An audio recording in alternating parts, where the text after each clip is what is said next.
It's the mother of all talk shows. It's the mother of all talk shows. It's the mother of all talk shows. Go get 'em, George.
Galloway, and the mother of all talk shows. Welcome to the Open University of the Airwaves with George Galloway. Free Mandela, Mandela, grandson of the world icon Nelson Mandela, and Greta Thunberg, the idol of the chattering classes just what seems like months ago, and Yvonne Ridley, the Workers' Party candidate in Glasgow in the Scottish Parliament elections, former doyen of Fleet Street, Daily Express correspondent, not a cheap from the British media, as she has disappeared off the face of the earth, as many of the hostages taken from the Samud Flotilla are now free. Focus is on those who are not. And Malcolmducker, Royal Air Force veteran, also disappeared without trace, and many, many others. Our good friend Tadhghickey has, in the last hour, made contact through his lawyers with his wife and children. He is holding up. And as Donald Trump tells Netanyahu to halt the bombing immediately, 93 bombing missions have wiped out another 100 innocent civilian Palestinians. We'll be talking to some of the world's best guests and you over the next 2 hours. It is the mother of all talk shows. Stay tuned. Curious about our curriculum? Have something to say? Tell us now to join the debate on the mother of all talk shows. The only education you can get for free.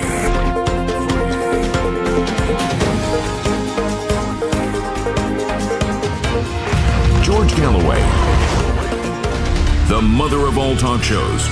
With George Galloway, the world is our classroom, and you're welcome to sit in and join the seminar. Well, at least we've driven up the wages of those who are prepared to put their names to the shameful Israeli propaganda. Thousands of pounds you get now for tweeting or posting in support of Benjamin Netanyahu and the genocide in Gaza, up to £7,000 per tweet if you're one of the chosen people. But the rest of the world can see all too clearly what is happening. If reports are to be believed, even in the White House, even in the febrile brain of Donald J. Trump, the rest of the world can see the famine, can see the genocide, and can see the rank injustice, atrocities that are daily, hourly committed against a captive and helpless people in the Gaza Strip, and increasingly in what they call the West Bank of the River Jordan. I remind you again, an international protectorate, although occupied now for well over half a century by the gangs of Netanyahu and his predecessors. The people of the West Bank and Gaza are living through a reign of terror, as the rest of the world can plainly see. Only on the Billmaher show can you raise a laugh anymore about dead babies in Gaza. But let me start with the flotilla. You know, I've been thinking over the last half hour, I now know how it was that in the famous, infamous Milgram experiment, that people were prepared to keep on turning the dial when told by men in white coats, even though they thought they were inflicting excruciating electronic shocks on the people that were being subject to the experiment. I just blocked someone who said that Yvonne Ridley will probably be all right, but she was illegally trying to enter someone's country. Therefore, are people still out there that think that Gaza belongs to Israel, that think that entering Gaza is entering Israel illegally, that thinks that seizing people in international waters is some kind of crime on the part of the people in the international waters. People who don't understand that nobody can arrest someone. No arrest warrant can be valid. No one can legally seize people in international waters. There are still people stupid enough or wicked enough to believe this kind of propaganda, but it is a vanishing few. The truth is, as I said, more or less everybody can now see what's happening. A large group of people, 500 of them, from European Union, Britain, and North American countries, as well as people from the Far East and beyond, sought to deliver nappies, sought to deliver baby formula to people who are suffering a famine. They had every legal right to do so, and in fact, their governments had an international legal obligation themselves to do so, though none of them have. And even the countries that said they were dispatching their warships to look after their nationals on the flotilla turned turtle and ran away as the Israeli gunboats approached. And so the people were successfully seized. They were taken to the Etzion prison in the desert, where the scorpions don't all have 4 legs, some of them have 2, and they were then subjected to brutal torture, including, and perhaps particularly, those who have the highest profile in the world. Greta Thunberg, just a matter of months ago, was everyone's favorite daughter-in-law, was everyone's favorite at middle-class liberal dinner tables. Greta Thunberg is a Swedish citizen, probably, and in fact certainly, the most famous 22-year-old girl, young woman in the entire world.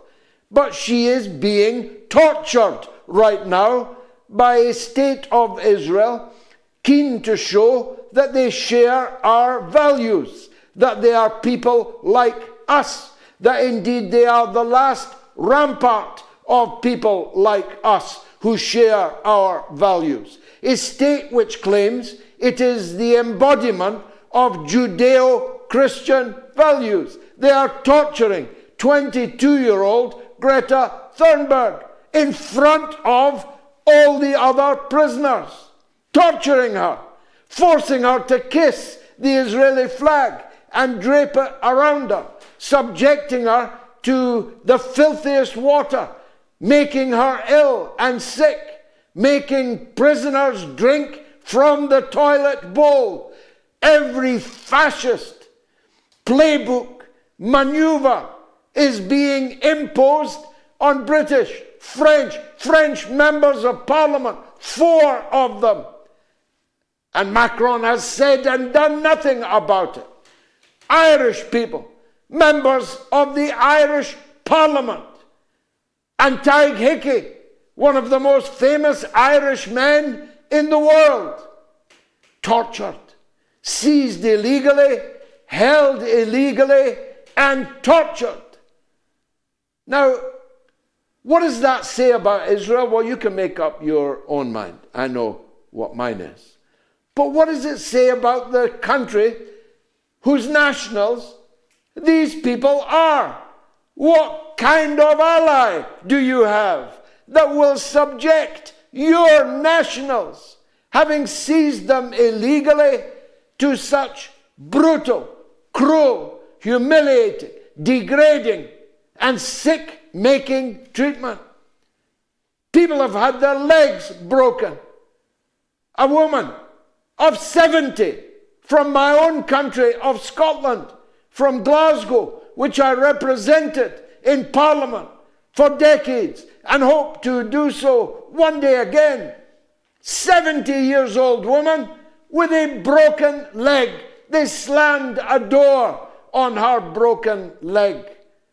If that's what they do to famous foreigners, what do you think they do to Palestinians on a day and daily basis? I'll let you think about that. But to the big picture. The big picture being the big breakthrough boasted by Donald Trump and the White House when he proffered a peace plan, which wasn't the peace plan he'd agreed with the Arab and Muslim countries in New York, but a Trump peace plan, which down the road envisages Jared Kushner's Gaza Riviera, bordellos, casinos, condominiums, and of course the ubiquitous Trump Tower. But I was actually only interested not in down the line, but right now. Will it stop the bombing? Will it stop the slaughter? And for a moment, it looked as if it might. Trump said that Netanyahu must stop the bombing immediately. Apart from anything else, how can you produce the captives and the deceased captives whose remains are in Gaza? How can you hand them over in one go, as Trump demanded, when there are bombs literally falling every other minute of the day, massacring people? Nearly 100 massacred in the last 24 hours, most of them children. I've seen them. Mr. Van, whatever your name is, Mr. Billmaher, I didn't laugh. I didn't find it funny in the least to see little dead boys lying beside the bodies of their decapitated fathers, to see mothers torn to pieces. I didn't find it funny, unlike Maher and Friedman and the black guy collaborating with them. And the audience, live audience, oh, how they laughed. I didn't find it remotely funny. In fact, I found it so nauseating and repugnant, I could scarcely look at it. But I always make myself look at it. And that's just the last 24 hours when Trump ordered Netanyahu to cease the bombardment immediately. Well, it depends what you mean by bombardment, and it depends what you mean by immediately, because Trump has not said a word since he gave that order. In fact, he removed his post in which he ordered it off Truth Social, where he had posted it. And now the whole thing is up in the air. They keep saying, Rubio just said, Hamas must leave power. What power? Power where? In Gaza? There's hardly 2 bricks still resting upon each other. The people are in concentration camps, or they are dead, or about to be dead. There's no government in Gaza. Nobody's in power, you idiot. Well, I don't know what's going to happen in the next hours. The Palestinian resistance have said they are ready to give up their weapons to a Palestinian body which will not be the Palestine Authority, recognized by the whole world, including the United States. The nonagenarian Abbas, it won't be him. He's not trusted to do it. It will be a technocratic body of Palestinians and Egyptians and other Arab officials. So the resistance are ready to give up their weapons. They're ready to hand them over. They are not in power. There is nobody in power. What are you waiting for? Well, of course, the suspicion arises that Netanyahu either never got the order from Donald Trump or knows it isn't an order. Knows that it is a public relations maneuver to receive all the captives and the deceased Israelis taken on October 7th, and then to redouble the war on a then totally unarmed, disarmed Palestinian population. That's my bet. That's my guess as to what the game is. And now, in the time left available to me, to turn to matters closer at home. Incidentally, I should tell you that on day 8, since the events at Gatwick Airport, Gayatri and I are still without our computers, still without our phones, still in a black hole as the leader of a British political party. I am no longer in communication with the fellow members of the leadership of the Workers' Party of Britain, because I've now been blocked on Telegram, who tell me that my account is frozen, so I cannot speak to the members of the leadership of my own party about my election campaign with Yvonne Ridley in Glasgow in the Scottish Parliament elections rapidly coming towards us. But there's far worse things afoot. Shabanamahmood, who I believe ordered the stop on Gayatri and me at Gatwick Airport. Certainly nothing like that had ever happened before, and happened as soon as she became the Home Secretary. Shabanamahmood on television today has announced new powers for the police to ban protests and ban demonstrations in Britain. The very protests, the very demonstrations that she herself used to regularly partake of. And the proximate reason given is that some unhinged, deranged, fanatic, extremist, lunatic by the name of Jihad al-Shami, literally, a jihad of the Levant, of Bilad al-Sham, of Syria, Lebanon, Palestine, that was his name, suspicious, huh? Entered the grounds of a synagogue in Manchester and murdered one person. The other person, who tragically died at that synagogue, was shot by the police, as were others shot by the police. This lunatic who entered a synagogue on Yom Kippur wearing a fake suicide vest around his waist, was killed quite properly by the police. How could they know that the suicide vest was a fake? But he didn't have a gun. He had a knife, and he knifed people, including one of them to death. Almost as if he was doing Israel a favor, right? Who, other than a deranged, fanatic, lunatic, would think at this time, on that holy day, when the whole world is rising up against Israel, to carry out such a vile, reprehensible, repugnant act? If he wasn't working for Israel, he should have been, because the only interest he served was theirs. May he rot in hell for eternity for the crime that he committed.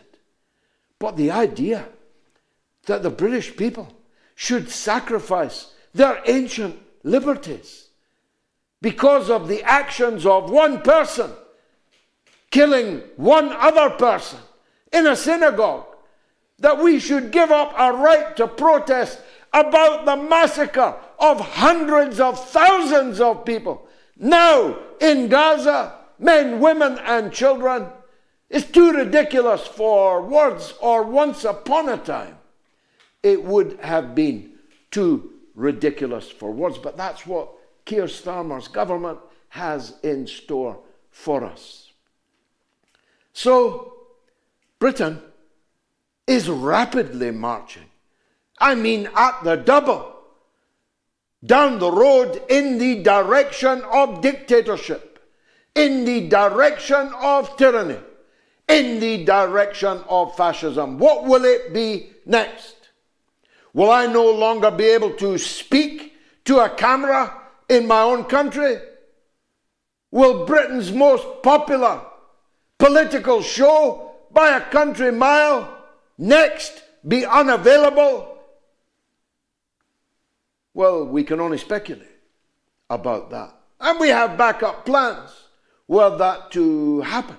But the fact that I'm even contemplating this is as fantastical as that I, a 7-time elected member of Parliament, would be stopped by armed anti-terrorist police under the Terrorism Act at a British airport. That's how fast we're going down the rabbit hole. We've got Max Blumenthal, the doyen of American journalists, a prince amongst men, coming up right after this. Stay tuned.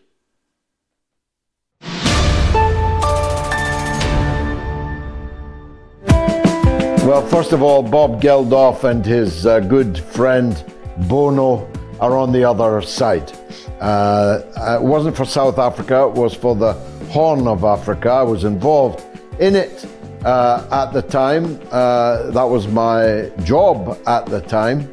And there were many differences. First of all, it was easy because of Cold War politics to take a stand on the famine in sub-Saharan Africa in 1984-85. I did so myself, but it was easy to do.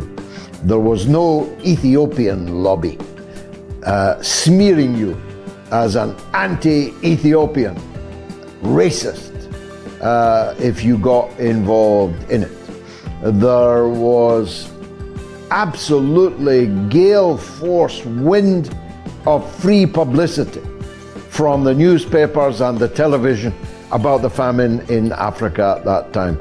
There is zero publicity in the mainstream media about the calvary being undergone by the Palestinian people in 2024. Thirdly, the artists involved lost nothing and arguably gained much by being involved in that charitable enterprise. Artists today lining up for Palestine, like the great Eric Clapton, like the great Roger Waters, and I'm running out of names already, would not only not be benefiting from putting on a Live Aid for Palestine, their careers would be destroyed, would be brought to a shuddering halt if they did. So I'm afraid none of the conditions which made possible the Live Aid phenomenon exist over Palestine. Indeed, quite the contrary.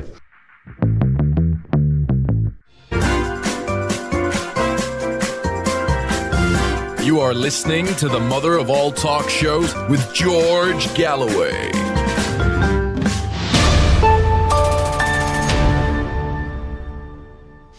And a big thanks to my good friend Clark for the microphone that he has sent us. Is Trump a war criminal? That's the poll this evening. Well, it's a mammoth response. It's 30,482 votes cast already, and I'm only now reading out the question. Is Trump a war criminal? Have your say yes or no. On my Telegram channel, t.me/George Galloway, on my X, on the YouTube community poll, or on the YouTube stream. If you're watching on the YouTube stream, don't forget, please, a remarkable number of you, still watch on the YouTube stream, but don't subscribe to the channel. Please subscribe to the channel. It really makes a difference. And give the show the thumbs up. Or on Patreon, where my vanguard has voted unanimously that Trump is a war criminal, the only portal on which the vote so far is unanimous. If you want to call the show, it's toll-free in the United States and Canada, +1 844 944 3344. It is free of charge in Britain and Ireland, 08081 965522, and the worldwide number 0044203962625. Let's take a call while we wait for Max from Eve in Florida about Norman Finkelstein. Go ahead, Eve. Yes, I wanted to make 2 points. Yes, my first point is about Norman Finkelstein. And Norman Finkelstein says that he doesn't agree about Israel committing a war crime per se, because there is no war. He says that to have a war, you can see it because the two armies try to minimize the civilian casualty on both sides. And you see in the horrible war in Ukraine, you see that. You see the Ukrainians are not after the civilian population of Russian or Ukraine, and the same for the Russian. No, what Israel is doing is a crime against humanity or a genocide. You have the choice. And the way they work, now it's well documented, is they have artificial intelligence program, and they look at who they have to kill in order to induce the maximum number of people to leave. For instance, it can be anybody, but what they want to do is to make people leave. They want to do an ethnic cleansing, a genocide, and they don't. If you have to give 20%, they will give 20%, 30%, 40%. So that it is a crime against humanity. And the second thing that I wanted to say is the business of the flotilla and what happened in Italy. Because, and it's a general thing, what is, you have capitalism in a country which has no debt, and you have capitalism in a country which have a lot of debt. Completely different system. And Italy is a country which has a lot of debt, and the debt is owned by a certain category of people, which in addition to have money to corrupt, whether there is a debt or not, they also hold the state. And you can see that the state of Italy is terrorized by Israel because they have so much debt, and that's why there is a clash between their population and the government. And that's why they pulled out their boat and everything, because they are afraid that who controls the money will dump all the bond, and that's what happened in capitalism under a country in debt. And that was the point I wanted to make today. Well, I have no idea what Italy's debt is or to whom it's owed. But what I do know is that the Italian population, including the Italian working class, has risen up against the genocide, against the crime against humanity. It's kind of immaterial to me which of those two classifications one uses, because one knows in the absence of law, which is virtually total now, the chances of the perpetrators ever being brought to justice are vanishingly close to zero. But the Italian working class, including the dock workers, and including the second biggest trade union in Italy, have risen in a way which is unprecedented anywhere in the world. So I take my hat off to the Italian people, whose Princess Francesca Albanese we adore, who is a saint amongst women. The Italians should not be in any way singled out as lesser mortals than any others. In Spain, in the Basque country, the people have risen up in unprecedented numbers. But in all countries, France, even Germany, Amsterdam today, 250,000 people dressed in red in Amsterdam. That's a pretty big proportion of the entire population of the city of Amsterdam. In London, in Manchester, in Glasgow, in Edinburgh, all over the countries of the states that are participating in this genocide by omission or by commission, the people are rising, whatever their governments like, and to whomsoever their governments owe money. Let's go from Florida to California, getting warmer. There's Will. Go ahead, Will. What would you like to say? Hey, George, so sorry for your situation at the airport last week. Censorship Thank you. is abound, and it's ridiculous. It's headed our way as well. But I think you were talking of Truth Social earlier, Trump's little platform. It's obviously designed to keep Trump from criticism, constructive or otherwise.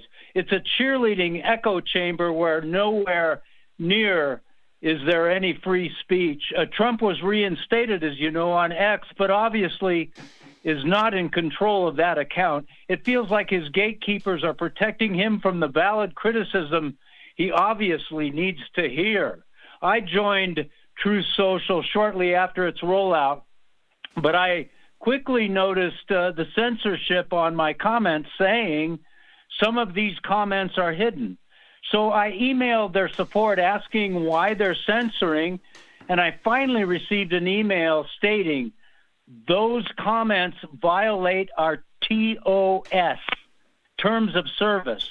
Well, I shot an email back asking, how dare you call yourself Truth Social when we can't even share the truth you disagree with? So I stopped using it, but later I went to check my account and noticed a new suspicious drop-down option for comments that is always set to display posts which support his policies. So you must click and scroll to find anything antithetical or critical. They've since added more algorithms to further bubble wrap our president. Is it his donors? Is it the deep state? Or is he just quickly succumbing to age, George? Well, it might be that. What I do know for sure is that his approval ratings are in the toilet. He won a huge mandate, well less than a year ago, 10 months ago, and he's thrown it all away. He has an approval rating of just under 40% now, and a disapproval rating of all the others. There are no don't knows in the issue of Donald Trump. And so he has maximized the number of people who hate him or dislike him, and he has systematically undermined the voting base that formerly liked him. And I don't know whether that is because of his donors, because he's intellectually challenged, because it's of his age. I really don't know. Max, when he joins us, may have a point of view on that. But one thing is for sure, and it is that Donald Trump's no doubt and not ignoble intention to leave behind him when he leaves the White House a party in his image, in his tradition, with his stamp on it, is rapidly disappearing. He's very, very lucky indeed that the Democrats have no alternative worthy of the name. Thanks, Will, for that call. Still waiting for Max to join us. Terence is in Reading in England on Shabanamahmood and the Flotilla. Go ahead, Terence. Good evening, Mr. Galloway, and I trust you and your wife, your sleeping patterns and your eating patterns are better. As you're aware, yes, Britain has no... Better, but we're in a black hole, Terence. We can't communicate. We have no computers, no phone, and now my telegram's been cut off. If you need any help, give me a ring. One of your daughters will ring me, and anything you want, Mr. Galloway. But coming back to the point, I mean it. You know I mean it. Coming back to the points, there is no written constitution in Britain. Shabanamahmood, her of the Yorkshire Dales, by the sound of her surname, hates immigrants, hates everybody, planning to stop little cardboard signs with plasticine action and such. She is rearing up the British public in the wrong way she doesn't realise. I honestly believe the British public will say, we've had enough of this nonsense, and we are going to take back and we get rid of these people one way or another. The British are far too honest as a generalisation across the globe. That's what we were known for. The Irish, the Scottish, the Welsh and the English, they're waking up. I'm talking to English people, and they're jolly disapproving of Miss Mahmood in many ways. Again, onto the flotilla. We have nothing. I wanted to go on the flotilla, as you're aware. There was a space I would have gone, and I would have fronted up those Argentinian IDF or those American IDF, and I wouldn't have cared what they did to me, because they cannot win. There is no argument. It is genocide, plain and simple. And I believe that the British public and the public across the world will not put up with it for much longer. They can do what they like. But God bless Palestine. And as I said, Mr. Galloway, you got my number. If you need me and you need anything, give me a ring. Well, how beautiful. What a beautiful call, and so beautifully expressed in that beautiful Welsh lilt. I'm proud to know you, Terence, and to have your support. I didn't even have time to mention what happened this weekend. I saw a blind man with a white stick being taken away by police charged with terrorism. I saw a 93-year-old retired vicar for the second or maybe the third time being taken away charged with terrorism. I saw two men in wheelchairs being taken away charged with terrorism. 650 people, some of them in their 90s, many of them in their 80s, most of them old age pensioners, being arrested by the PSNI, by the way. It wasn't the Met. It was the Police Service of Northern Ireland sent for overtime to London to arrest people under the Terrorism Act. They have made the law an ass. They have made the police a hated juncture of the increasingly authoritarian and tyrannical state. They have built up a headache for the courts in the United Kingdom, which I cannot see how they will possibly be able to service what is now 2,000 people on terrorism charges for holding a sign, usually on cardboard. This is a Britain no longer capable of recognition. This is not the Britain you and I, Terence, grew up in. It's not the Britain that our fathers and grandfathers fought for for 6 long years in the Second World War. This is not Britain. This is increasingly a tyranny. And you're quite right about Shabanamahmood. I mean, now everybody hates her from both sides. She's trying to palliate people who despise her just by looking at her. Just by knowing her name, they despise her. And now the people with whom she used to walk also despise her because she has, for a mouthful of gold, no doubt, stuffed full of gold, she has transformed. She has metamorphosed from the butterfly I used to know back to a slug.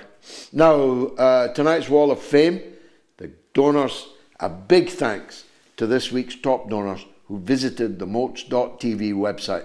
Hussein Darwich, Christina Bird, Christopher Conway, Kenneth Vogstad, and Bob McPherson. A big thanks to all of you and to everyone who will give tonight on MOATS.tv. Let's go back to America. Big Tomato on the nuclear engagement with Israel. I'm all ears. Big Tomato, tell me. George, thank you so much for taking my call. So exciting to hear your voice. Welcome. You know, of course, you are beyond an inspiration to so many of us. And, of course, we recognize your mastery of events of the past and your command for synthesizing events in real time. My question is something closer to fortune telling, if you'll forgive me. I'd like to understand what ultimately a re-engagement of hostilities between Israel and Iran would potentially look like, given that so many potential paths would inexorably appear to lead towards no choice but for Israel to use their so-called Samson option. To some extent, it's as though this sort of foregone conclusion is baked into the strategy, which is distressing to contemplate. And even among the most decorated military analysts who opine on this, many of them decorated guests of your show, often when it comes to this topic, it seems either to be sidestepped or collapse into the hope that it won't occur. And needless to say, hope is never much of a strategy. Could you talk me through, however conjectural or however absolute and deterministic, the events that would potentially follow the dreadful scenario of Israel's relying on a nuclear option would entail? What would that look like for the very paradigm of this engagement, this war, this regional global event, however it's best to describe it? Very interested in your insights, and thank you in advance. Well, it's a superb question and brilliantly articulated, of course. My first thought is the words of Harry Callahan in Dirty Harry. I know what you're thinking, punk. Did I fire 6 shots or only 5? Question is, do you feel lucky, punk? As Harry put it, inimitably, in the mouth of Clint Eastwood. In other words, Israel would have to gamble that Iran itself had no deliverable nuclear weapon with which the entirety of the state of Israel would simply turn to ash, and Zionism would be dead in the cinders. So would Iran, millions of Iranians, though not all of them, and so would parts of Iran, but not all of it. It's a very vast country, whilst Israel is a very small one with a very small population. So that's the first reflection I have to make. Iran says it does not have a nuclear weapon. The IAEA says it does not have a nuclear weapon. The Grossi, the chief of the IAEA, said it just yesterday again. But it's a big gamble to take, just like the punk that was facing Harry Callaghan's .48 Magnum. The second reflection would be that if Israel used nuclear weapons, it would bring death and destruction and radiation and a nuclear winter to some of Donald Trump's favorite people. The family dictatorships of the Persian Gulf would not escape the nuclear cloud that would be produced by any Israeli use of nuclear weapons. So there would be no more Qatari royal family. There would be no more Saudi royal family. There would be no more Bahraini royal family. There would be no more Emirati royal family. Indeed, these places would effectively cease to exist along with the Iran, which was the target, presumably, of these nuclear weapons. I don't need to explain to a man of your intelligence that nuclear radiation does not recognize lines on maps, however long they've been there or however short they've been there. So any nuclear conflagration unleashed by Israel on Iran would bring death and destruction and the end of the very golden geese that have delivered Donald Trump everything from Boeing 747s to all the emeralds and pearls that he left the Gulf with on his recent visit there. Third point is that even if Iran does not have a nuclear weapon, it has a very formidable flight of thousands of ballistic missiles, all capable of reaching every chimney top in the state of Israel. And I presume they have the same dead man's switch that the Russians have. That, in other words, even if the entire leadership of the Islamic Republic of Iran was taken out in a first strike, their weapons would still be launched and would be effectively unbeatable. The sheer number of them, imagine if they fired thousands of ballistic missiles, many of them hypersonic ballistic missiles, at every target in Israel. Not much of Israel would be left, even if Iran was completely destroyed in a nuclear engagement. The fourth point, I think it's fourth, that I'd make is that Donald Trump would surely have to give permission for Israel to launch its nuclear weapons, because America would have to deal with all of the consequences, the ones I've already outlined, and many others. The total economic collapse of the Western world's economy, which would inevitably ensue. Not a barrel of oil would ever again flow, at least not for centuries, from the Persian Gulf. The waterways would be impassable, and without energy coming from the Persian Gulf, Europe especially would simply cease to exist as an economic unit, and therefore a return to medieval times would occur in the European continent, and the North American continent would not be immune to that. After all, you're forcing us to buy rather a lot of your stuff, but buy it with what if we had no economic activity caused by an Israeli nuclear attack on Iran? If there's no nuclear in this equation, if it's merely a fight between Israel and Iran, Iran will win. Iran will win bigly, as Donald Trump would put it. And Israel knows that, and therefore their only hope is to engage your country in that war with Iran. And that may be in the plan.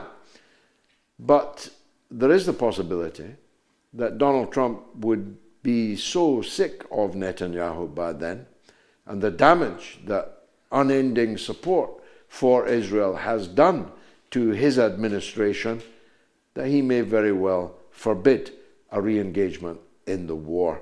Thank you for your good question and for your kind words. Now, you can leave comments on YouTube. Scan the QR code now. Leave a comment on the YouTube stream. Keep it clean. we'll read it out on MOATS. Like this one. Roger Matar says, watching live while driving in the outback of New South Wales, Australia. That's just amazing. Watching live in New South Wales, Australia, in the outback. That's truly fantastic, Roger. Thanks for that information. Bren 10 says, Greta has more guts than everyone at Tommy Robinson's rally put together.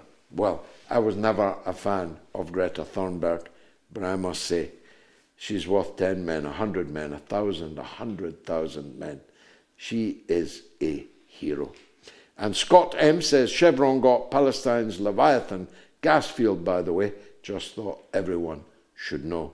And Christina Hines, good friend of the show, George cannot be bought. He tells the truth, whether the rich and powerful, corrupt governments like it or not. They are trying to silence Galloway. Well, there's no doubt about that. And who knows how far that will go. Maybe they'll kill me. Maybe they'll get somebody else to kill me. Maybe they'll get somebody else to kill me that looks like somebody else killed me. But even killing me will not silence me. First of all, my pre-existing speeches and contributions would multiply and catapult to exponential levels of exposure. And by the grace of God, I have 6 children and a young and very active wife, all of whom will continue my work. I also have thousands of comrades who will race to pick up my microphone. Thank you, Christina, for your kind regards. Nick Donovan says, keeping you broadcasting is the least we can do for humanity. Bless you, George, and all your listeners around the world. Nick and Tony in Los Angeles. Peace. Thank you very much, Nick and Tony, for that kind comment. Now, let me take a break. Next, we've got a former guest of ours who massively impressed the audience, Dr. Annelle Rodriguez Sheline, a former State Department and research fellow for the Middle East at the Quincy Institute. Coming up very soon. Take a break. I'll be with you right in a minute.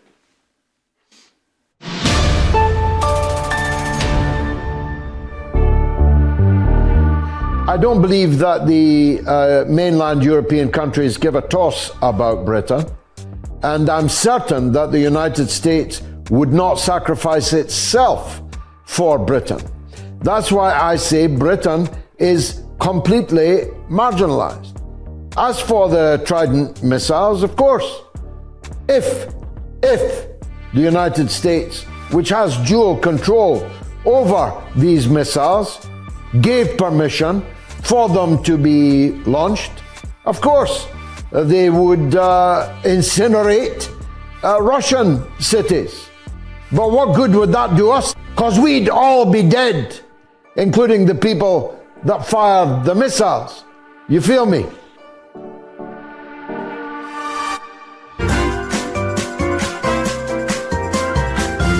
You are listening to the mother of all talk shows with George Galloway.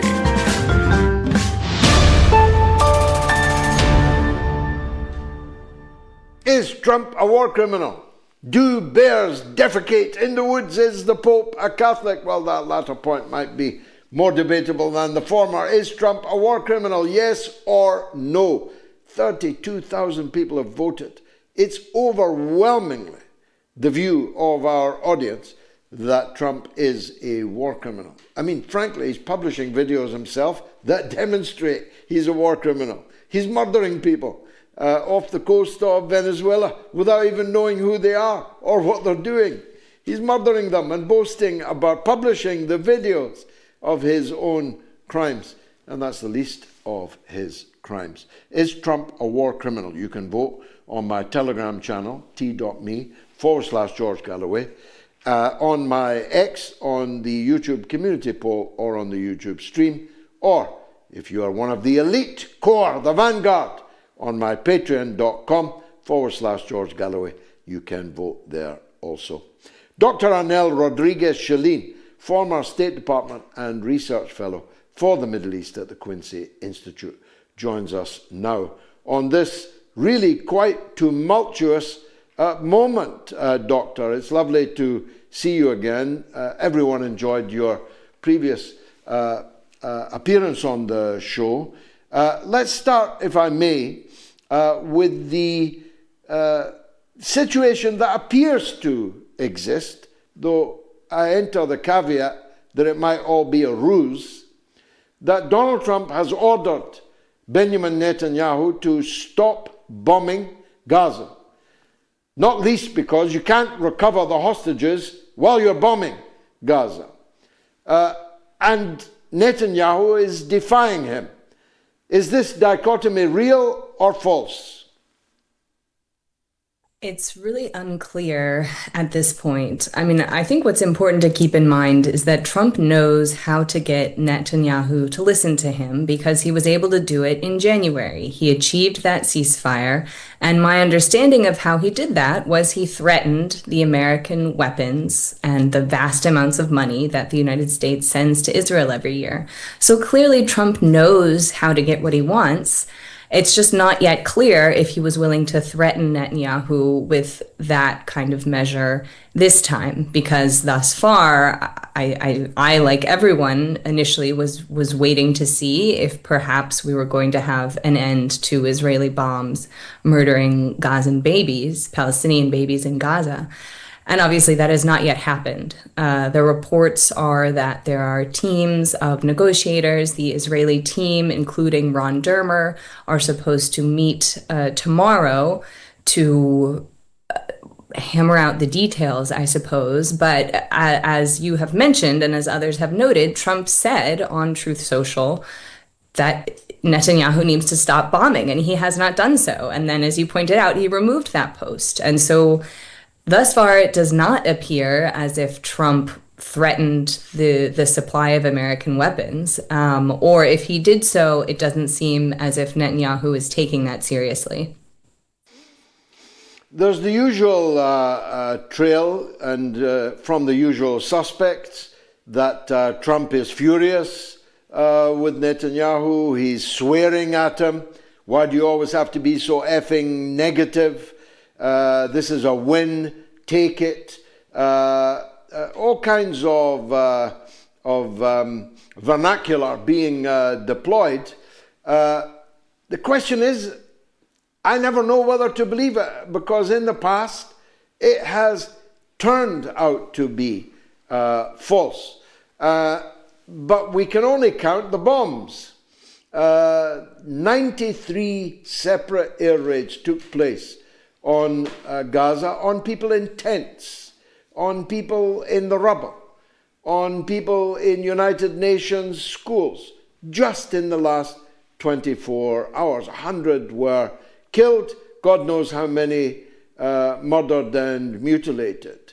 Makes you wonder if Netanyahu is really all that keen on getting these hostages back at all. I'm so tired of that talking point, because I don't know how anyone continues to find it credible. Because I mean, this is part of in the response from the Hamas officials that was sent on Friday, where I think they were being quite strategic in that they agreed to release hostages, and which is again something that they have been willing to do for months. Even as early as November 2023, they offered to give back all of the hostages in exchange for a real lasting ceasefire and an end to the bombardment and allowing in aid again. And Israel was uninterested in doing so. And so the fact that there has continued to be this narrative that, well, if they just gave back the hostages, Israel could stop bombing, I just don't understand who is still buying this. And I mean, again, it is like so many things. I think when you have sort of motivated reasoning, or you have someone who is only interested in sort of understanding things from one perspective, then they're unwilling to sort of accept the reality of what's going on here. But it is I don't understand how that line continues to work, because you do still have people saying things like this, that, well, that if Hamas just gave back the hostages, why don't they just give back the hostages? And it's just like, well, they have been trying to do that. So many times they have tried to do that. And every time they try, Israel changes the terms of the agreement and says, no, we're just going to keep bombing. And it should be so abundantly clear to everyone that Israel's intention is to kill as many people as possible in Gaza in order to get the rest to leave, as you were saying earlier, in order to take over this territory here. This is a land dispute. And the fact that Israel continues to use the justification of hostages just demonstrates how useful it is to have the hostages there. I think they understand that is kind of, to the extent that anyone still believes anything they say, this line about if Hamas just gave back the hostages, well, as soon as Hamas does that, then everyone's going to say, well, why, like, Israel, how do you justify the fact that you're continuing to bomb, which is why Israel does not want the hostages back? Of course, I mean, there's a lot of sheep in the world, Doctor. It doesn't take many sheepdogs to corral a lot of sheep. Even the very nomenclature here. The Israelis are hostages. What are the 10,000 Palestinian prisoners? Exactly. Are they hostages? Why are they prisoners, captives, when the Israelis are hostages? Israel has said they will give back, they will release the women and children that they hold. Who knew Israel was holding women and children? How is that possible? How is that legal? Let's talk about the flotilla, because I'm keen to take advantage of your qualification, your expertise. Just confirm for us, will you, that seizing a ship in international waters is in itself unlawful. Then to remove people from those ships and hold them in prison is unlawful. And it goes without saying, to torture, mistreat, maltreat, force prisoners to kiss your flag, take pictures of them doing so, and so on. All of this is a multiple criminal indictment we're looking at here. That is absolutely true, but I think none of that is surprising given what we know the Israeli government is capable of. What I have been shocked by is the fact that there are Americans held and U.S. officials have done essentially nothing. You are starting to hear a few American politicians stepping up. So, for example, Davidadler is, I believe, the only Jewish, or one of the only individuals on board the flotilla who's Jewish. He's an American citizen. His representatives, the senators from California, Adam Schiff and Alex Padilla, have said nothing. And so instead you have the senator from Maryland, Van Hollen, talking about this. You have Ro Khanna, who's a House representative from California, although I don't believe he's actually David's particular House representative. They're stepping up and calling for his members of Congress to do something about the fact that he is still being held in horrific conditions, I'm sure, inside of Israel. The fact that Israel is mistreating prisoners, we know they routinely starve and murder Palestinian prisoners every day. However, the fact that even Democratic senators and members of Congress who ostensibly could get a political win out of this, the fact that for so many Americans, but in particular Democrats, no longer support unconditional support to Israel, this could be a way for them to show, hey, maybe in the past I wasn't willing to criticize Israel, but now when they have an American and they are torturing him, or at the very least severely mistreating him and not releasing him and not allowing him to speak with his family or his lawyers, even just for a purely cynical political point, this could be wise for them to do, even if, they personally may not care. But this is where the country is going politically. And so many Democrats continue to be on the AIPAC payroll, continue to accept money from the Israel lobby, continue to kiss the ring, and even when it hurts them politically, which again is fairly shocking, because generally you can count on politicians to do what makes the most sense for them to try to win their next election. Indeed. That means they're bought and paid for, Doctor, and that they cannot. Trust me, I was a member of Parliament across 5 different decades, 7 times. And I'm here to tell you, and I don't think American politicians are different, most politicians care only about continuing to be politicians. It's a good job, good pay, no heavy lifting. You can wear a clean shirt and still be clean at the end of the day. You get sired or madamed everywhere you go. And in the American case, you're likely to read the stock market better than any pundit will ever do. And you'll leave I was going to make that point, certainly. Richer. In the U.S. system, you have a lot of opportunities to become wealthy as a politician. Indeed, or a member of Congress. So that, I mean, it's got to be cash or compromise, isn't it? These people have been captured by cash, which is, of course, a form of compromise, because you've got the video of it being handed over, or other kinds of compromise. It's the only thing that explains the conduct of politicians in a conduct which is diametrically opposed to their own interest. No politician acts against their own interest unless they have no choice.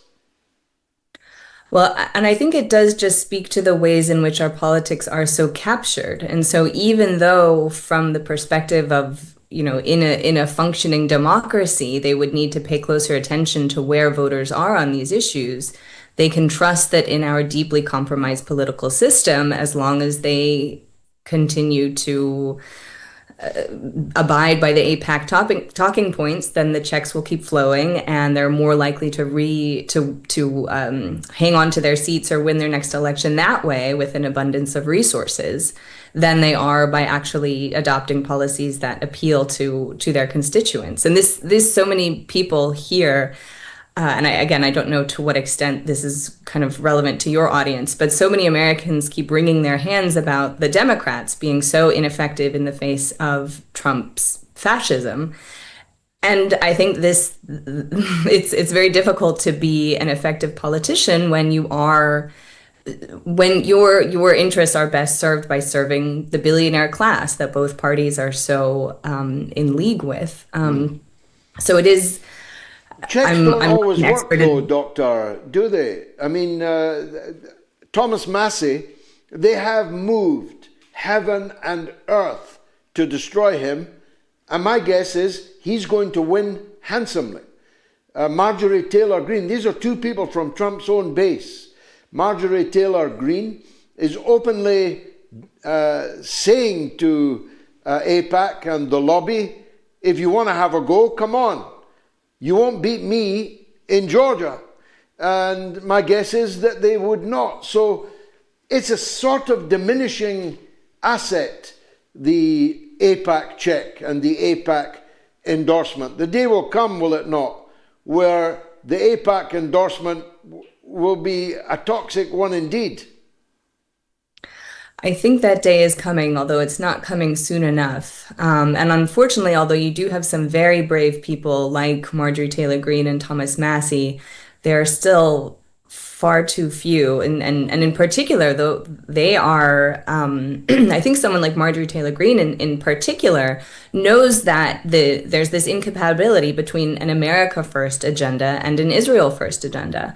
And to the extent, to go back to what we were talking about earlier, to the extent that Trump recognizes that it's going to be more and more difficult to maintain this facade of so-called America First, when in fact it is so evident that your foreign policy is absolutely about putting Israel first, as was the case with Biden, as has long been the case in American politics.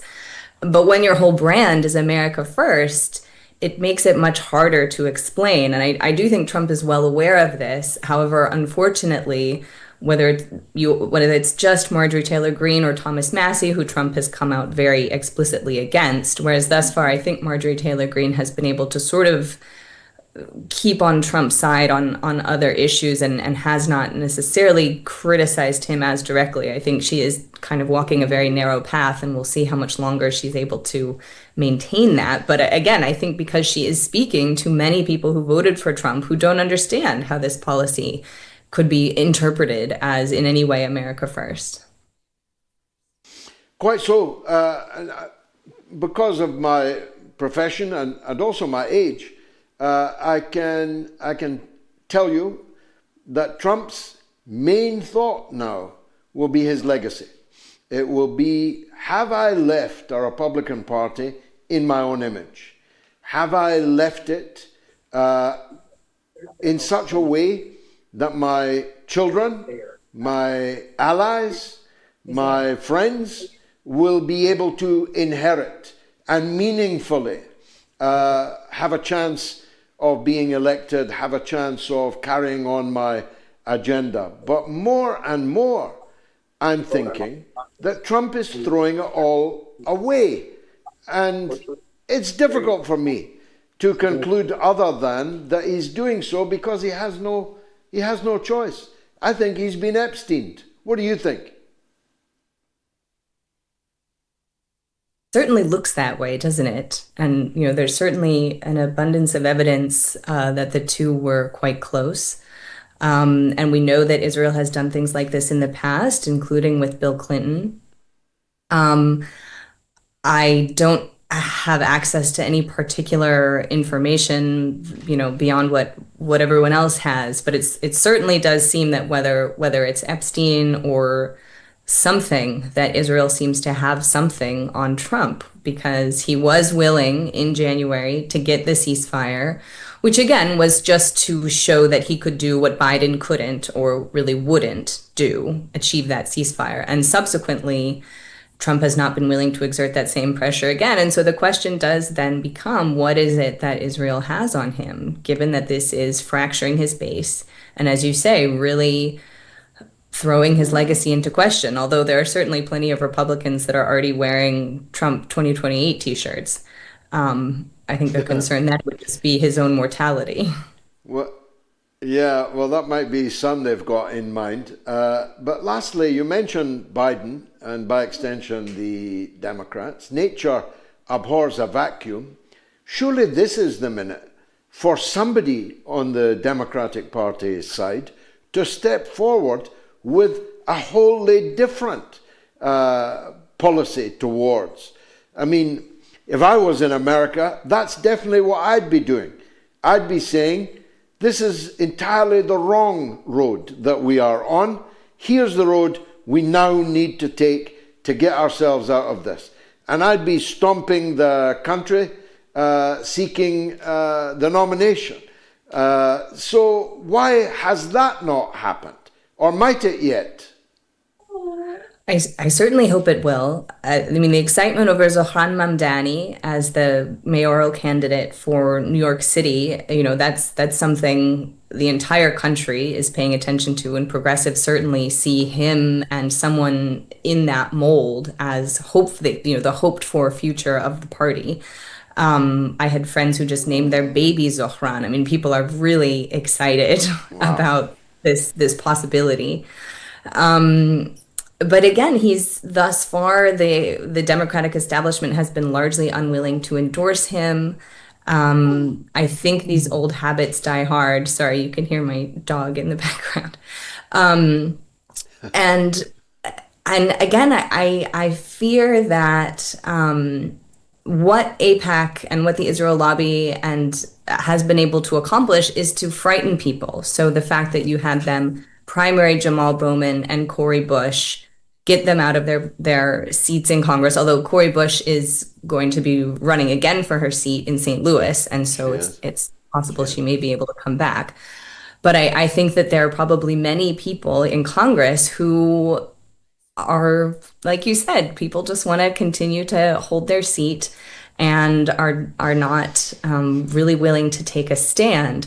And so thus far, I heard you when you were saying there aren't that many artists willing to stand up for Gaza. You mentioned Eric Clapton and Roger Waters, but you are starting to see more, in particular around film, the voice of Hind Rajab, the fact that got major stars act as producers, the fact that you are increasingly hearing people, when they have a chance to speak out publicly, say something about Gaza. I do think increasingly it's now starting to be a little bit of a question kind of among myself and the other people who resigned from the Biden administration. We just put out a statement with the Huffington Post condemning the fact that you have people like Jake Sullivan or various other people from the Biden administration who say, well, when we had power, it was not yet time to condition arms to Israel. But now it is time to condition arms to Israel, which is ridiculous because there was starvation in Gaza when you were in power. There was already a genocide underway when you were in power.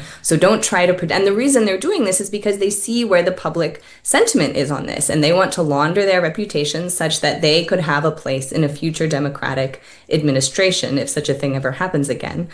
And so the point we were making in our statement is that although it is good that people who previously didn't view this as a genocide are now understanding that it is, or people that previously were more on the Israeli side are now saying, all right, well, this has gone far enough. I can no longer justify this. Like that's how you get a social movement. You need people to change their minds, and that's how we build pressure on this. But for people who were in positions of power and it directly enabled the genocide, they don't get to launder their reputations. They don't get to pretend as if they're now they have a moral compass suddenly and that they should be permitted to have a position of power again, because they're the reason we are where we are. So I do think that while we do need to have a big tent approach to this, and as more and more people see this for what it is and pay attention and come out against it, we should welcome those people, even if we wish they had come on board sooner. But again, for people who could have done something about this and instead enabled genocide, they don't get to have a position of power again, in my opinion. And in mine, you are a star, Dr. Annelle Rodriguez Sheline, who resigned from the Biden administration and is research fellow for the Middle East for the Quincy Institute. As always, I'm deeply grateful for your wisdom. Thanks for joining us. Let me take a quick break, and then the one and only Max Blumenthal is up next. Stay tuned.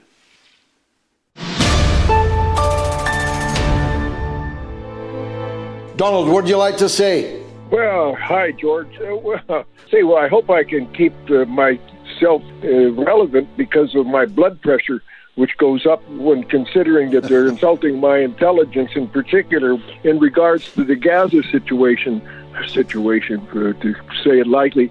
It is ridiculous how these things are characterized, particularly in the people's minds of who's right and who's wrong and who's on the best side of history, as terrorists. What is this? Is absolutely insult to the intelligence of anybody in the right thinking human being. It is, but we have to face something, Donald. You are an exception in Copenhagen. I never watch or listen to mainstream news or read it. But today, for some reason, I heard the global newsroom hourly news bulletin. And it was as different a perspective as you and I could possibly imagine. And the parallel universe that we are living in. Admittedly, more and more of our society is finding its news and its analysis in places like this, the mother of all talk shows, and other similar events.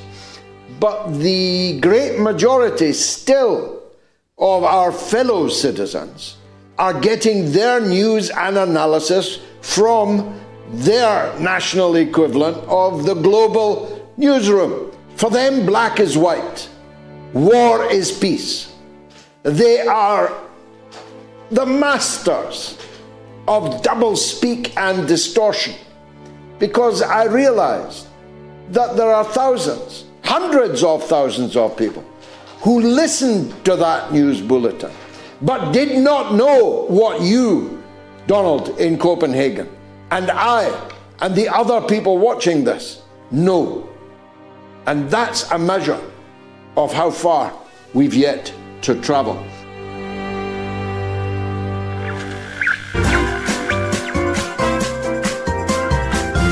You are listening to the mother of all talk shows with George Galloway.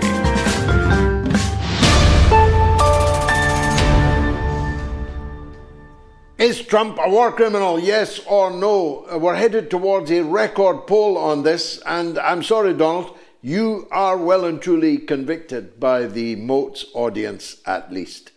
Max Blumenthal, as I said earlier, the doyen of American journalists, in the very first rank of world journalists, and a prince among men.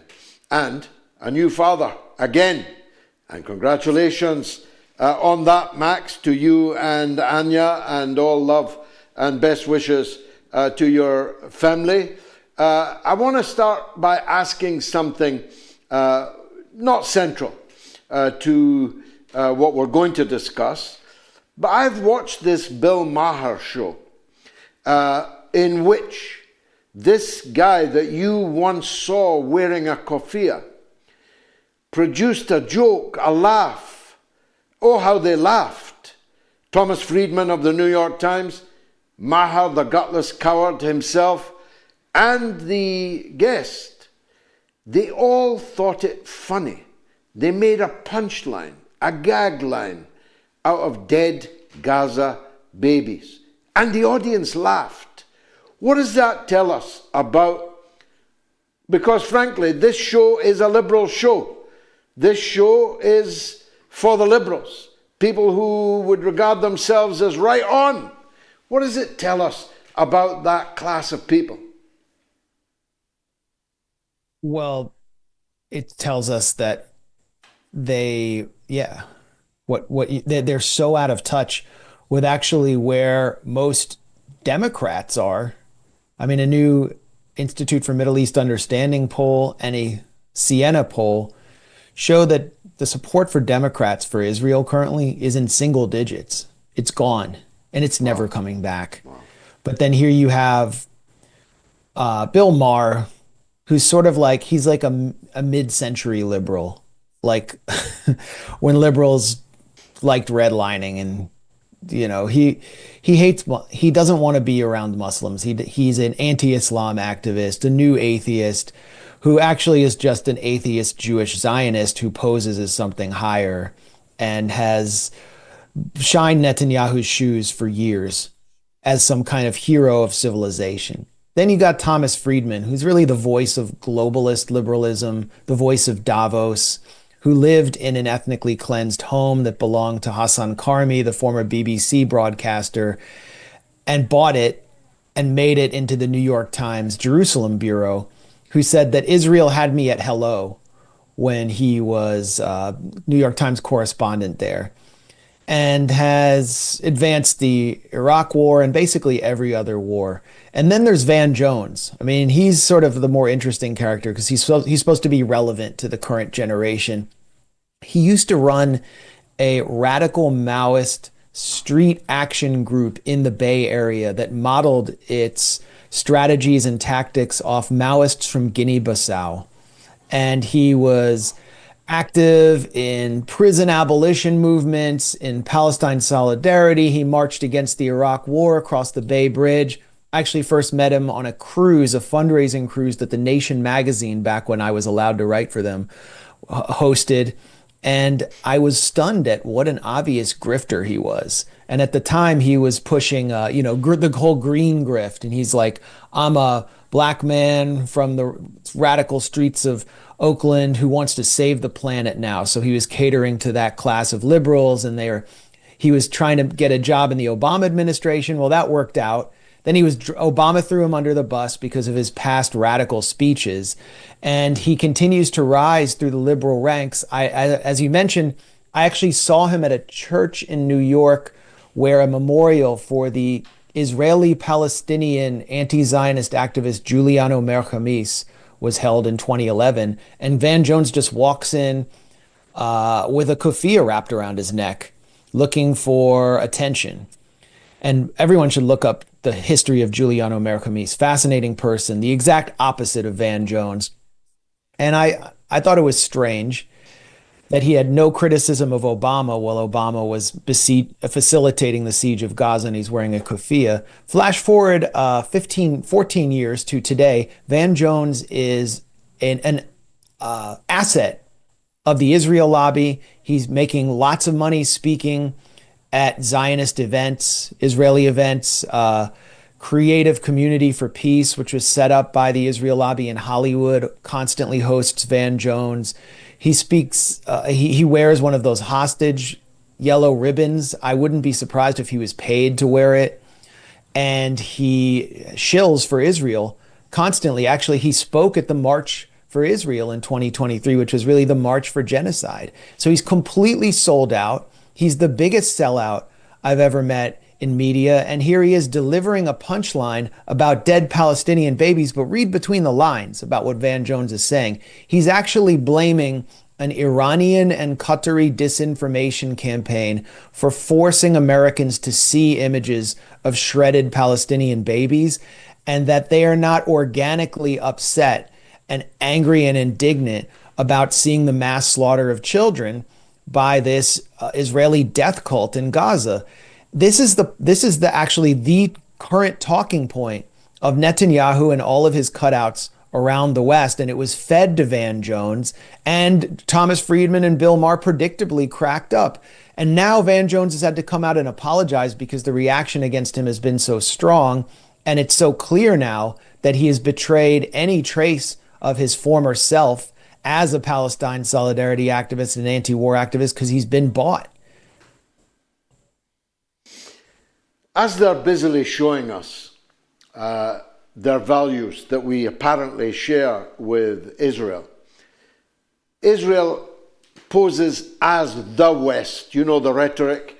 We're fighting them here, so you don't have to fight them there. We're holding their fort.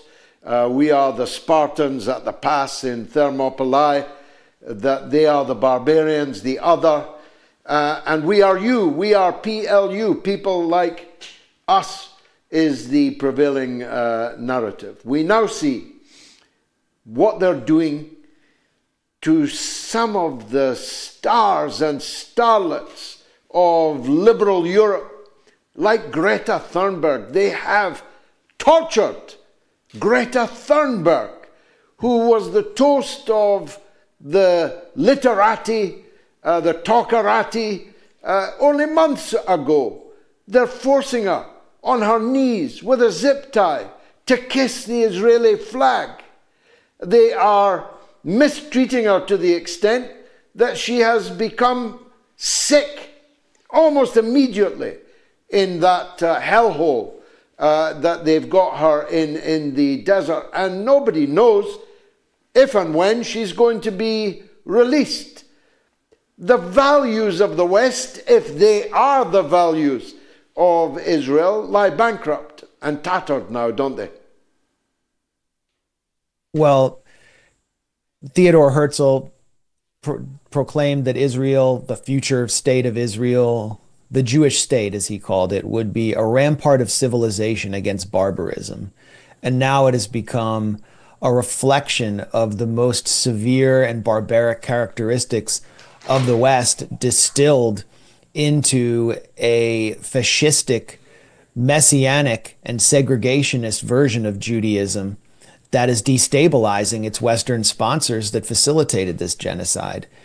And the interaction between the flotilla activists and the Israeli state, it continues to reveal the true nature of Israel. Of course, we remember the Mavi Marmara back in 2010, a Turkish ship which was intercepted by Israeli commandos on international waters. 9 members of that ship were massacred. There was actually a fight aboard that ship. And since then, flotillas have been completely passive, using, civil disobedience techniques. But actually, if you look at these last few Sumud Gaza Freedom Flotillas, they're fully cooperative with the Israeli police. They're avoiding violence at all costs. So the security minister, the messianic fascist Itamar Ben-Gvir, has declared in advance of this latest wave, flotilla, that the flotilla passengers would be treated like terrorists, which is actually consistent with the Trump administration's rhetoric now about residents of American inner cities and the left. Everybody's just terrorists. And that to deter future flotillas, which are seeking to bring aid, not actually to enter Israeli territory, but to bring aid to the occupied people of Gaza, they would be treated harshly and abused. He said they would do that. Itamar Ben-Gvir appears as one of the first Israeli officials in front of the flotilla activists who'd been intercepted about 72 hours ago, and mocks them and taunts them, calls them terrorists, says they should all be sent to Gaza, which is ironic because that's where they were trying to go. And then we hear from those who are gradually released, one after another, that Greta Thunberg, the most prominent passenger on that flotilla, possibly the most prominent activist in the world today, civil society Western activist, has been abused. That she was forced to pose for pictures with Israeli flags, that an Israeli flag was forcibly wrapped around her neck, that she was handcuffed with an Israeli flag, that she was zip tied. One person actually said she was dragged by her hair. I don't know if that's true, but that seems pretty consistent. And all the activists said they were basically starved and deprived of water for about 48 hours. So where are all of the globalist foundations and world leaders, from Ursula von der Leyen to Barack Obama, who sat for photo ops with Greta Thunberg and used her and exploited her when she was much younger to make themselves seem like they were actually out to save the world from climate change? When Greta Thunberg gets older and her perspective starts to develop and sharpen, she realizes that while climate change might be a threat, in her view, to humanity, the more immediate threat is the Israeli military and the Zionist death cult behind it. And when she goes to challenge that siege, which, by the way, Obama and Ursula von der Leyen facilitated, they're nowhere to be found. They're not speaking up for her. It's total silence as she is abused and potentially tortured in an Israeli prison. So she has lifted the mask on the entire liberal transatlantic class, which wants to seem like humanitarians, by challenging the most immediate threat to humanity. To the big enchilada, Max, Trump posted an order, albeit today's orders are posted on social media, on Truth Social in this case, an order to Netanyahu, who, on the face of it, has to obey his orders. After all, he pays all the bills, he provides all the guns, to cease. He used the word immediately. Stop bombing Gaza. Not least because how can you possibly release the hostages under bombardment? How can you find, locate, extricate the hostages, as they call them, captives, as others call them? And Netanyahu simply defied him. Unless, of course, it wasn't really an order that Donald Trump gave him. It was a ruse. What's your take? Well, I think Donald Trump wants this violence in Gaza to end for political reasons, maybe even cynical reasons, perhaps even so he and the U.S. military can pivot to another war and stop being bogged down here. But he's applied no leverage. And the Israeli public is turned solidly against the war, even as they still hold genocidal attitudes in large majorities. That might seem paradoxical to many viewers, but they want, as you said, they want to get the Jewish lives, the remaining Jewish lives, out of Gaza, and their society has become exhausted by this continuous genocide. So there's this large segment out there in the streets, and Donald Trump on his Truth Social site actually posted a photo of a protest for a ceasefire. So I think there's a level of sincerity there, but the power dynamics are so extreme in Netanyahu's favor. Donald Trump is so firmly under Netanyahu's thumb that even as he explicitly calls for Netanyahu to stop the bombing, the Israeli army escalates. Yesterday, it bombed an UNRWA Center for the Blind in central Gaza in Al-Rimal. A deliberate airstrike from a U.S.-made jet with a U.S.-made bomb. There's no leverage being exercised because Trump could never suspend weapons or threaten sanctions as George H.W. Bush did. Nothing is happening. And so they're simply pleading with their own masters to stop something. And it really reveals the power dynamics at play. Netanyahu has actually already altered the deal that Hamas agreed to. And he's the one declaring, yes, but if there is peace and Israeli troops withdraw, Netanyahu will face the full wrath of Itamar Ben-Gvir and Bezalel Smotrich, who are the linchpin of his coalition, who want no end to this genocide, want ethnic cleansing of Gaza. But the legal proceedings against Netanyahu will gather steam again, and he'll have to go back to court, and he won't enjoy immunity. And he will not be able to, he'll lose momentum on igniting a war post October 7th or even on October 7th against Iran, which he blames for October 7th. So Netanyahu has to keep this war going, and that means sacrificing the hostages, the captives, the POWs, the Israeli POWs who are in Gaza. And remember on October 7th what Israel did when hundreds of people were captured. They executed the mass Hannibal directive to kill as many Israeli captives as possible to deny Hamas negotiating leverage. And that has continued throughout the past 2 years, where as even Israeli outlets like Haaretz have reported, something like 25 Israeli captives have been killed in Israeli airstrikes in Gaza. So they're fine eliminating them. Members of Netanyahu's coalition openly say this isn't about the hostages. Smotrich, Orit Strzok, who is a national home minister, has said the hostages are actually getting in the way of a total victory. So what we're witnessing here is a betrayal of the majority of the Israeli public and the domination of Trump by this sectarian leader commanding a narrow fascist messianic coalition. Lastly, Max, how long will we be able to go on talking like this?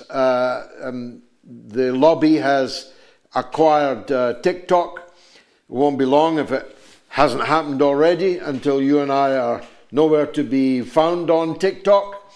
CBS by the same man, CNN perhaps by the same man, all kinds of tyrannical crackdowns on freedom of speech from the state, your state and our state over here.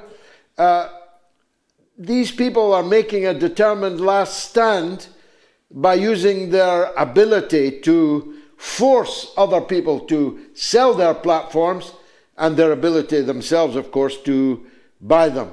Will it work? Well, if it works, it will be without our consent. They are trying from London to Washington to establish a techno-feudal dictatorship and impose a regime of terror to protect the 1% that they represent. That's so clear. In London, when hundreds and hundreds of activists, pensioners, the most decent part of humanity is being hauled off to prison every week for simply declaring their support for an anti-war group, Palestine Action, that has never injured or killed another person and has only carried out direct action to stop the genocide in Gaza. It's clear from the anti-protest directives of the Starmer government, which are carried out in direct response to the killing of 2 Jews in Manchester, one by a police officer, as though they've ever changed any policy following the killing with British facilitation of tens of thousands of children in Gaza.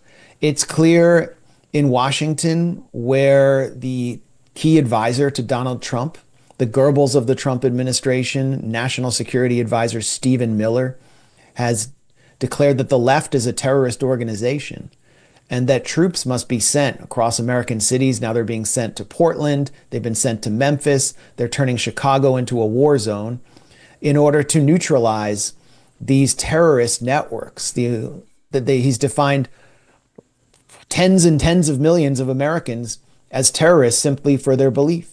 And the Department of Homeland Security has issued a directive that those who hold anti-capitalist views or oppose traditional morality are holding views that are indicative of terrorism.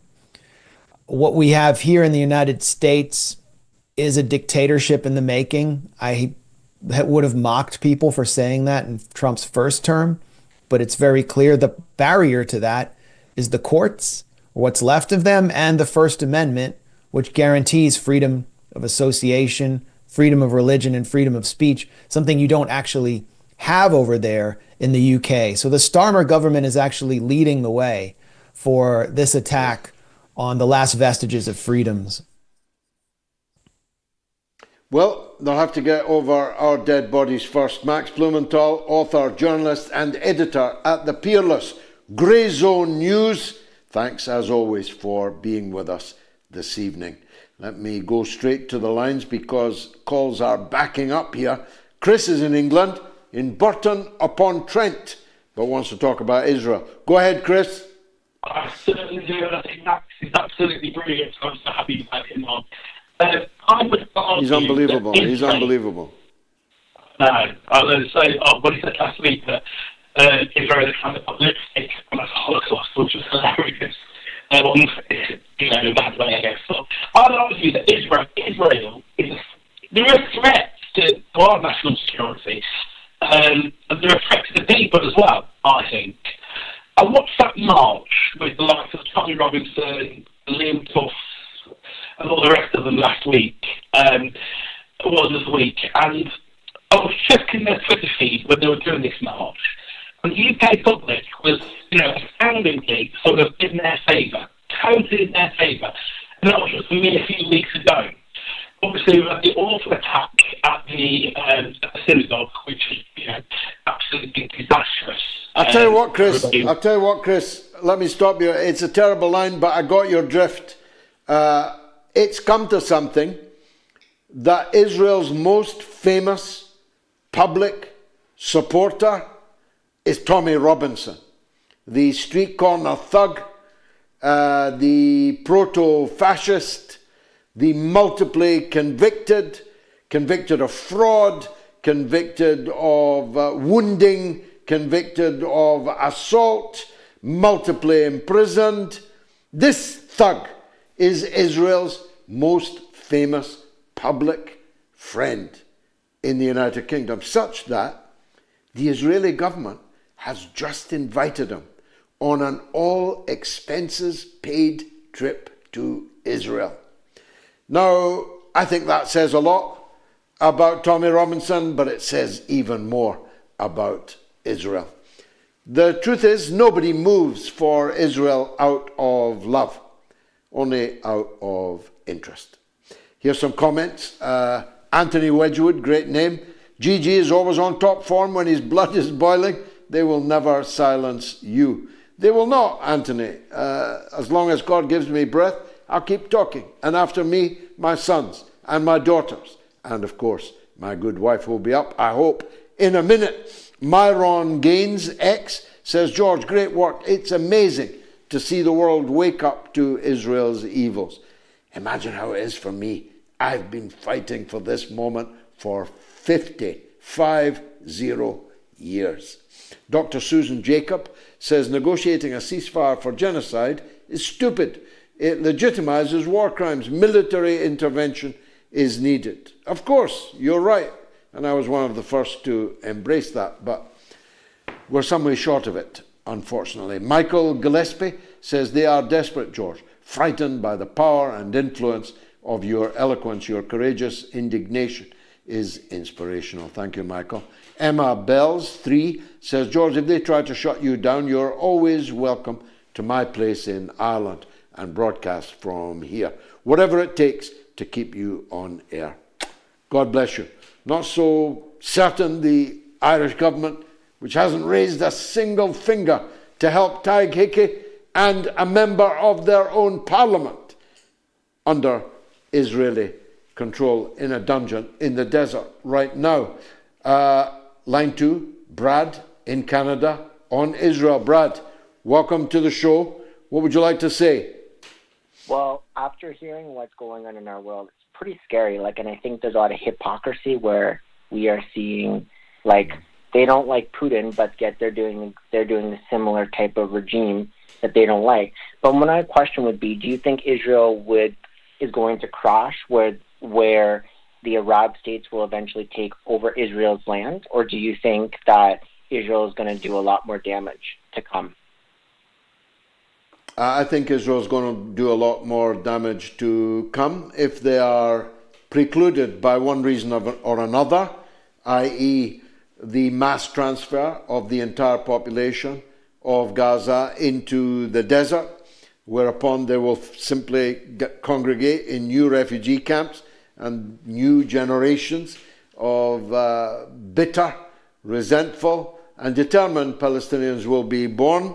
But that might kick that particular can down the road. If they're precluded by the literal presence of Donald Trump as the president of Gaza from bombing and killing anyone remaining there, if they're precluded by international condemnation, which will turn into meaningful sanctions and intervention, if they're precluded that way, because that hasn't happened yet.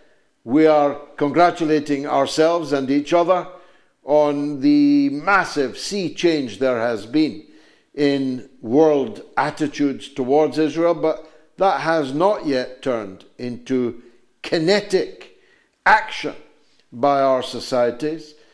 Israel's still in the World Cup, it's still in the Eurovision Song Contest, it's still a most favoured nation in the EU in trading relations terms. There are no meaningful state sanctions against it in any Western state, and in many Western states it is a crime to try and bring in sanctions against it. So, including your state, including the United States, and including the United Kingdom. But if they are precluded from killing Palestinians, ultimately, eventually, then they will continue to kill Arabs in Lebanon, in Syria, and one cannot rule out, of course, in the Gulf itself. After all, they killed 10 people in Doha, in Qatar, just a couple of weeks ago. I believe that the Israeli state, fascist in nature, has to keep going, or it will stall, and if it stalls, it will fall. It has to keep finding new enemies to kill, new lands to conquer. It has to go forward, or it will go back. In that sense, it is like a killer shark. A killer shark cannot pause, cannot take time out, has to keep going forward, has to keep drawing blood. Thanks for that, Brad. Podcast plug, it says next, #1 politics podcast in the Gambia and Botswana this week. I'm so pleased to hear that. The Gambia and Botswana, #1 podcast in the country. And we're in the top 40 in India, the most populous country in the world. Think about that. Think how many podcasts there are in the entire state of India. And we are in the top 40. We're in the top 40 in Ireland, Hong Kong, Japan, and the United Kingdom for politics. You can download the podcast by scanning the QR code on your screen now. And you can, of course, listen to it on MOATS.tv, our splendid website, when you go there to leave the donation that you're going to leave for this show. We have not just the ambition to keep 2 shows a week, we are actively working on launching MOATS Africa and MOATS Asia.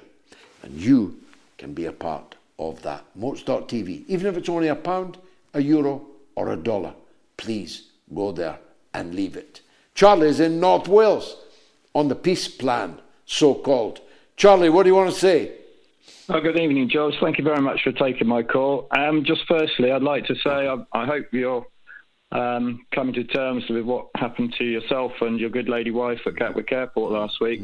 It's absolutely sickening. But Not really, Charlie. To be honest, my wife found it harder to bear than me. But the longer it's gone on, the less I've come to terms with it. The more outraged I am by it, and the more fearful of what it portends. That's why I'm so pleased it's just done nothing except strengthen your resolve. And my second, for sure. I'd just like to say that the people on the flotilla who were abducted by the Israeli pirates, I just pray for their safe deliverance back to their homes, and no doubt that will strengthen their resolve. That's all it will do. It will heighten and strengthen them. Charlie, the only one I know as a 25-year close personal friend is Yvonne Ridley. She's missing. Others have left. There's no news of her. I don't want to give away her age, but she's a mature lady. She is a journalist. She looks very, very distressed and beaten there. She's a Muslim woman, and she's a prominent British journalist in years gone by. If she survives this, will be with me on the streets of Glasgow in the Scottish Parliament elections in May. And ironically, they might well have won the election. Charlie, sorry to interrupt you. Go ahead. As I said, some good always comes out of bad, and I pray for a safe delivery. Yeah. On the peace plan, it smacks of some sort of sick version of the Versailles Treaty. We know what came out of the Versailles Treaty.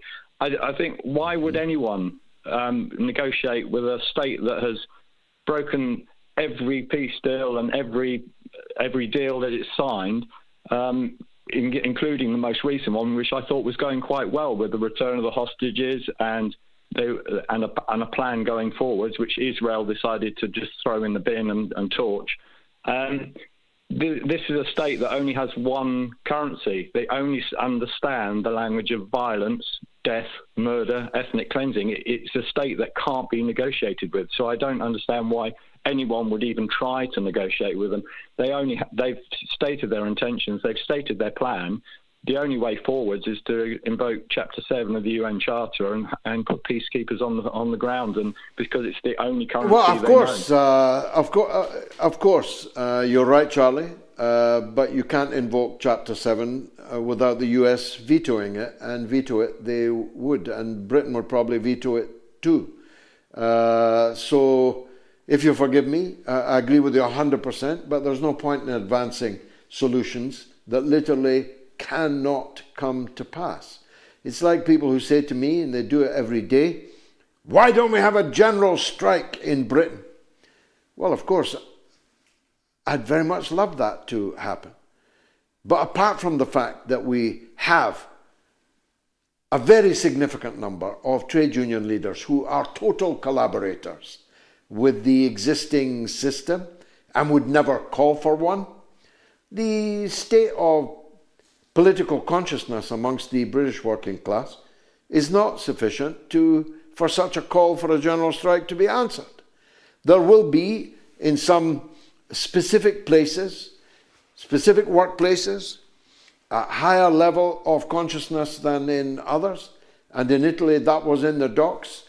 And as a proud member of the Transport and General Workers Union, which organizes in the docks, I have some hopes that in the docks, such trade union consciousness, international consciousness may still exist, and maybe in one or two other places. But trade unionism is a pure, pale shadow of its former self. There's only 6 million in the TUC now. There was 13 million when I was first active in politics. And that 13 million included the most vital parts of the British economy. Now we have far fewer vital parts of the British economy, and those parts are largely ununionized. And so you will not get a general strike in Britain.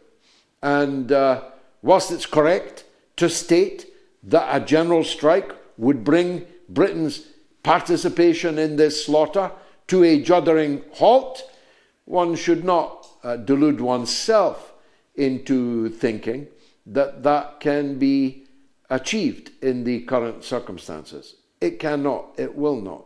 So it's the same point. Negotiating with Israel is negotiating with Frankenstein's monster, no doubt. But what's the alternative? And the resistance in Gaza are negotiating with Frankenstein's monster, albeit through mediators, right at this moment and time. And they may very well agree the terms of a settlement. My point is, and I think it's also your point, is that that will not be the final settlement. That will not be the end of the matter, that Israel will return to the killing sooner or later. Now, a big thanks to tonight's top donors since we came on air: Ursula Coffey, Hoppy Chris Sterling, Athena Neophytu, Andrew McIntosh, and John McGarry. A big thanks to every one of you for your kind generosity, and to everyone who hasn't given yet. Let's take a legend on the line, Erobos in New York. What would you like to tell us this week, Erobos? Greetings and salutations to the Honorable George Galloway, to the Honorable Clan Galloway. And even though I have not seen the Lady Gayatri, Mrs. Galloway, I hope she's in fine fettle, as you would say, with her usual bright eyes shining and her smile, her terawatt smile that lights up screens around the entirety of our planet. I wanted to say something. Well, let me just mention the people of the flotilla and what they're going through, the torture. It again reinforces my outrage and my righteous indignation against, China and Russia for not even cutting off trade. Right? They don't have to fire a single bullet. They don't even have the risk of being redundant. They don't even have to send a hospital ship. Just cut off trade. That's it. Which would, by necessity, end diplomatic relations, as a fait accompli. But they won't even do that, right? And so I'm they're all over social media talking about the moral high ground, and I don't even want to hear from them anymore as far as that is concerned. As far as this Mahmood, what is her name? Shabanamahmood. Yeah, as far as she goes, I listened to her and I watched her in some of the hats off and the MOATS posts on X, and she strikes me as the kind of woman who would gladly arm wrestle, Lami Amin Dada over a chicken leg, right? I could imagine the United Kingdom has a deficit in their budget just for when they get together for brunch, right? These two corpulent, ridiculous, caricatures, these identity politics clowns, these, white faces, black masks. They're all the previous administrations, even going back to from Thatcher on down, but they're them in blackface. And that's the whole toxicity of this whole identity politics rotten project. And the final thing I wanted to mention is that from my observation, and I'm not the expert on the matter, but it seems to me, not but is a word of negation. However, it seems to me that, for instance, if Hitler only focused on the countries the rest of Europe hated, which were the communist ones or the communist-leaning ones, he'd still be around today. right? And it seems to me that the new axis of evil between, Netanyahu and Trump, they are the axis of evil. They are the Hitler of today, and exactly right what you mentioned. And I always have the great interview you did on Camille Horta, the show that you used to do there. Yeah, where you had the guy. Yeah, Kalima Horta, where the guy was on there talking about the expansion of colonialism, and by necessity, it has to expand like a virus, like a mold. It has to expand and just keep eating and eating and eating. And they treat Netanyahu and Trump the same way they treated Hitler when he was just, slaughtering the people in Germany and surrounding areas and carrying on with his genocide. They didn't really care, right? They even turned away Jews and people who were trying to escape from the slaughter from these same Western democracies. And we've seen that pattern of history not repeating itself but rhyming only when Netanyahu start really attacking in earnest all the countries you mentioned, the family Arab Gulf gas and oil dictatorships, fagod as I call them. Only when he starts overrunning them and then starts encroaching on other places, then the countries are going to be forced to stop him. And I just wanted to share that perspective. Bless MOATS, bless Jaya, wonderful staff of MOATS. Thank you. My God, you're good. That was supremely eloquent, even by your standards. And I'll never be able to get the image of Shabanamahmood and David Lammy sitting down to the most mountainous brunch out of my head. Now, my good wife, not with me this evening, but is still here with the social media news roundup. What's rattling, Gayatri?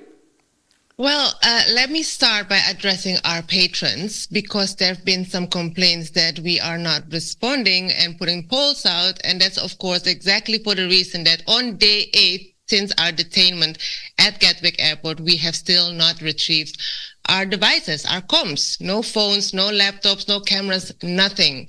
So keep that in consideration. We're still working on getting things together. But meanwhile, bear with us. And when you see the events taking place with our dear friends, Yvonne Ridley, tadhghickey, everyone on the flotilla, our detainment seems like nothing, does it? Our friends are now in the dark. They're left in the dark, in the unknown, in the hands of the most vicious people on earth at the moment. So that to start off with. I want to go to the poll asking whether Trump is a war criminal. Kinkle says Trump became a war criminal in his first term when he assassinated Qasem Soleimani. And Alicia Angmore says, I have said from the beginning that Netanyahu is mentally unstable.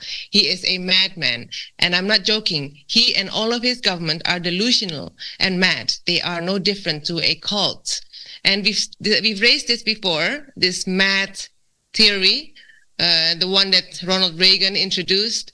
Just continue your madness so that people cannot differentiate anymore between when you are real or not real, and therefore have no choice but to obey and go with you. And that's exactly how it is going, isn't it? Daniel M. says...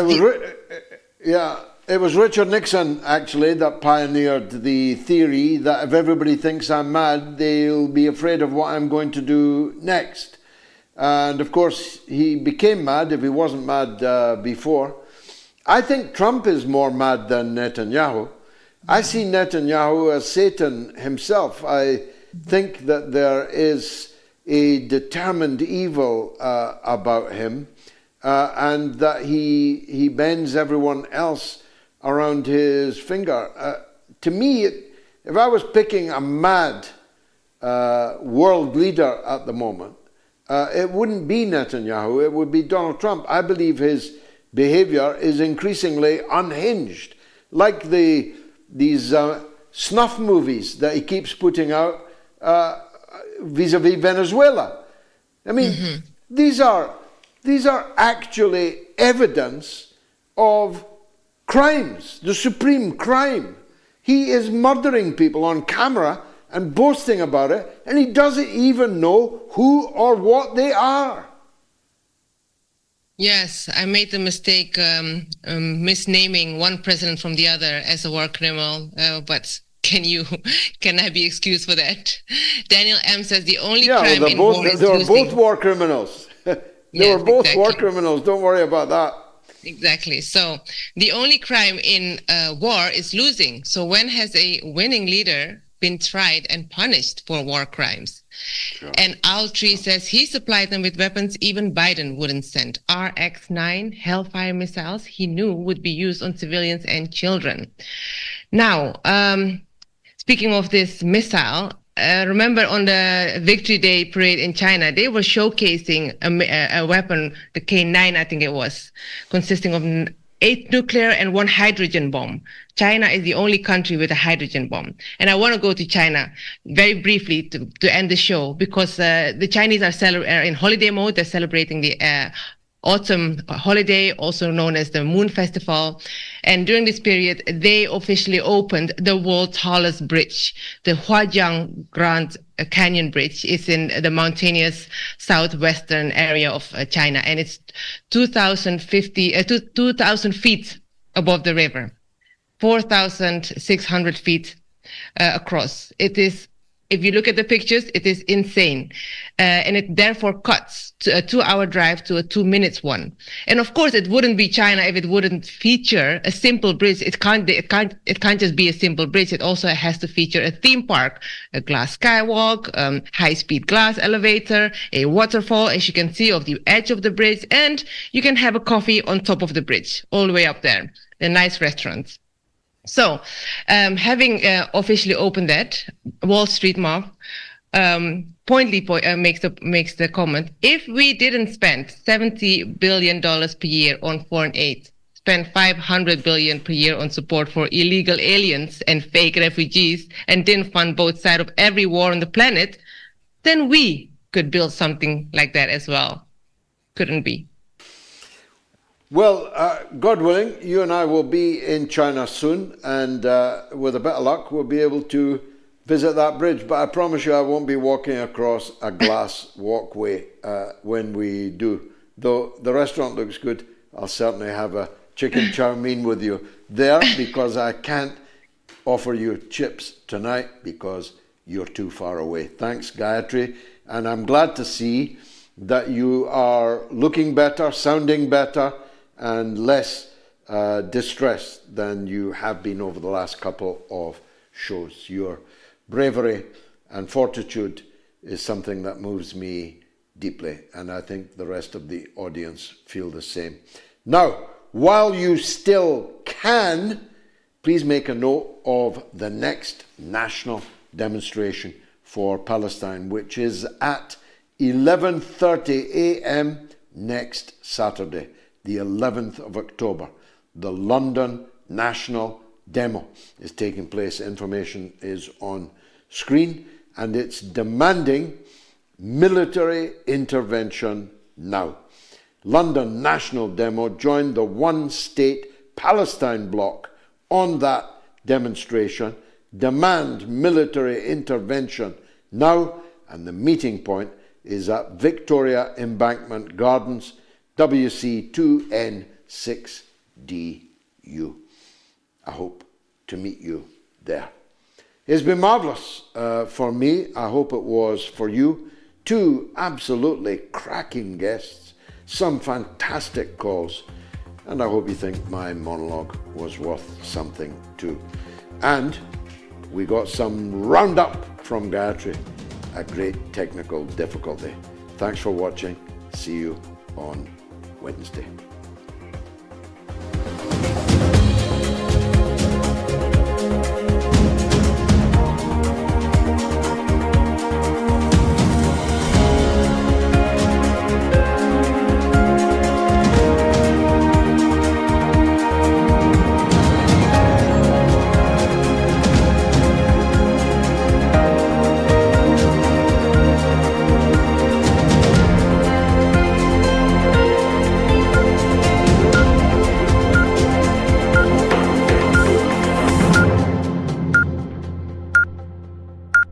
It's the mother of all talk shows. It's the mother of all talk shows.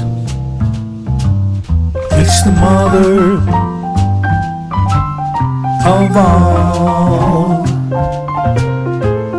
talk shows. Go get 'em, George.